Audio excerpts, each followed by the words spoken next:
నా ప్రభు అయిన యేసుక్రీస్తు ప్రేమ గల నామములో మా హోసనా మినిస్ట్రీస్ తరఫున మీకు శుభాలను తెలియజేస్తూ ఉన్నాం.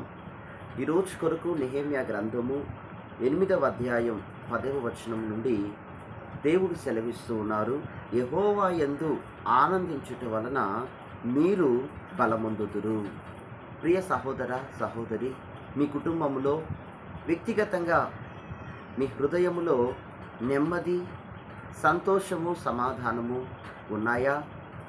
ఒకవేళ అవి ఉండి కూడా కొరత కలిగి ఉన్నాయేమో. కానీ దేవుని లేఖనము ఉదయకాలం మీతో స్పష్టంగా దేవుడు సెలవిస్తున్నటువంటి మాట, యెహోవా యందు ఆనందించుట వలన మీరు బలమొందుదురు. అంటే ప్రభువునందు ఆనందించుట వలననే మీరు బలాన్ని పొందుతారు. ప్రభువునందు మాత్రమే మీరు బలమును కానీ ఆనందాన్ని కానీ పొందగలుగుతారు. మరి దేని యందు, ఏ వస్తువుల యందు, ఏ మనుష్యుల యందు, ఏ స్థలముల యందు, వేటి యందు కాదు. ప్రభువునందు మాత్రమే పరిపూర్ణమైన ఆనందము, సంతోషము మనకు కలుగుతుంది. దేవుని వాక్యంలో మనం చూస్తున్నట్లయితే సాధారణంగా డాక్టర్స్ మనకి సజెషన్ చేస్తూ ఉంటారు. ఏమని?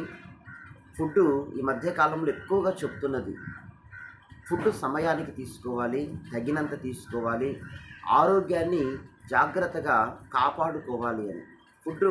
ఫుడ్ విషయంలోనే బలమైన స్ట్రెంత్ ఫుడ్ తీసుకోమని చెప్తూ ఉంటారు. ఎందుకు అంటే రోగాలు, వ్యాధులు, బలహీనతలు మన శరీరాన్ని పాడు చేయకుండా మనం భద్రంగా ఉండటం కొరకు. అలాగే ఇక్కడ దేవుని వాక్యము మనకి ఏం చెప్తుంది అంటే, శరీరానికి డాక్టర్స్ చెప్తున్నారు, ఓకే. అయితే మన లోపల అంతరంగ పురుషుడు ఉన్నాడు.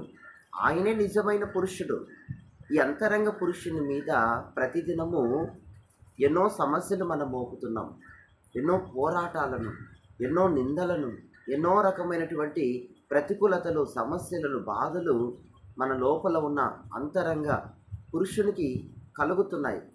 అయితే ఆ సమస్యల నుండి వాటన్నిటినీ ఎదుర్కోవాలంటే, వాటన్నిటి మధ్య ధీటైన సమాధానాన్ని మనం ఇవ్వాలంటే, వాటన్నిటి మధ్య కూడా ఎంతో నేర్పు గలవారిగా, ఎంతో ఓర్పు గలవారిగా, ఎంతో అన్నిటి యందు పరిపూర్ణ ఆలోచన, పరిపూర్ణ జ్ఞానము గలవారిగా మనం నడుచుకొని అన్నిటి యందు విజయపు మార్గములో నడవాలి అనంటే మాత్రము అంతరంగ పురుషునికి బలము అవసరము.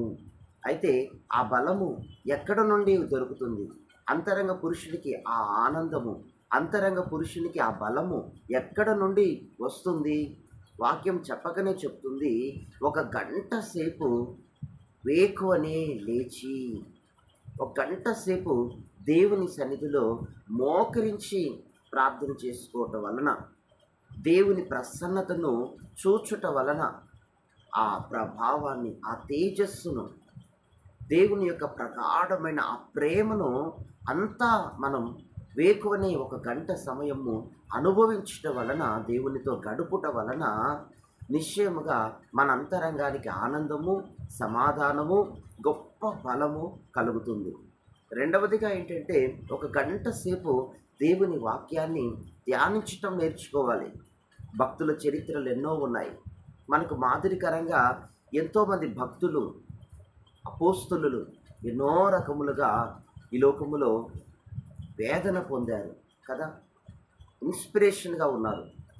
ఆ వాక్యాలని మనం చదివినప్పుడు, గంట సేపు దేవుని వాక్యాన్ని మనం ధ్యానించినప్పుడు మన హృదయములు దేవుని యందు ఉల్లసిస్తాయి. దేవునికి మహిమ కలుగునుగాక. నూతనమైన బలాన్ని మనం పొందుతాం, నూతనమైన ఆనందాన్ని పొందుతాం. ఇదే మనం విజయాన్ని పొందటానికి ఒక సీక్రెటు. శత్రువు లోపలికి ప్రవేశించుకుంటున్నట్లు మనం ఈ జాగ్రత్తలను తీసుకున్నప్పుడు మన ఆశీర్వాదాన్ని ఎవరు దొంగలించరు, మన తలాంతులను ఏ దుష్టుడు తాకలేడు, మన సేవలను, మన సంఘాన్ని, పరిచర్యలను, విశ్వాస కుటుంబాలను, వారి కుటుంబాల్లో ఉన్న పరిస్థితులను దుష్టుడు ఏమాత్రమూ కదిలించలేడు. దేవుడు అన్నిటిని చేయుటకు సమర్థుడైన దేవుడు. అందుకే మెలకువ కలిగి ప్రార్థన చేసుకోమని, మెలకువ కలిగి ధర్మశాస్త్రాన్ని అంటే దేవుని వాక్యాన్ని చదవమని దేవుడు అనేక పర్యాయాలు బైబిల్ గ్రంథంలో మనకు తెలియజేశాడు. అంతేగాక మన పితరులు భక్తులు కూడా సొలొమోను కావచ్చు, అలాగే దావీదు రాజు కావచ్చు, వీరందరూ మనకు తెలియజేసి ఉన్నారు. కనుక ఇకనైనా ఒక మంచి తీర్మానం తీసుకొని దేవుని యందు నీ అంతరంగ పురుషునికి ఆనందము, సమాధానము, బలము, అన్నిటినీ జయించగలిగినటువంటి బలము, అన్నిటిని గూర్చిన పరిపూర్ణ జ్ఞానం కలిగేటట్లు మంచి ఆలోచనలు బైబిల్ గ్రంథంలో మీ కొరకు ఉన్నాయి. దేవుడు మిమ్మల్ని ఆ ప్రకారంగా బలపరిచి నడిపించునుగాక. God bless you. ఆమేన్.